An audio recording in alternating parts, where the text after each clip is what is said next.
જય માતાજી। હું અમિતસિંહ ચાવડા, ટ્રસ્ટી બારડોલી વિભાગ રાજપૂત સમાજ ટ્રસ્ટ।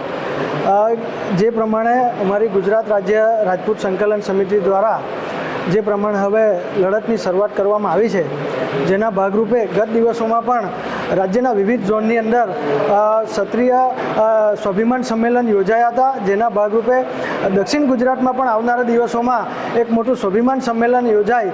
દક્ષિણ ગુજરાત ક્ષત્રિય સ્વાભિમાન સંમેલન એ બેનર હેઠળ મોટું આયોજન અમે કરવા જઈ રહ્યા છે, જેના આયોજનના ભાગરૂપે આજે સુરત જિલ્લાના બારડોલી ખાતે બારડોલી રાજપૂત સમાજ ભવન ખાતે એક બેઠકનું આયોજન કરાયું હતું।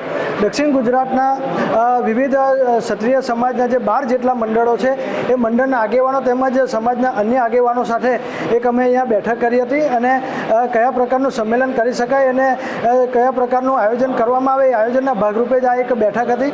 આવનારા દિવસોમાં સ્થળ, સમય અને તારીખ નક્કી કરીશું અને વહીવટી મંજૂરી સંમેલનને મળી જાય ત્યાર પછી અમે કાર્યક્રમને અંતિમ ઓપ પણ આપીશું। એટલે ખાસ કરીને દક્ષિણ ગુજરાતનું એક મોટું ક્ષત્રિય સંમેલન અહીંયા યોજાય, એના માટે જ એક અમારી એક આજે અગત્યની બેઠકનું આયોજન બારડોલી મુકામે કરવામાં આવ્યું હતું।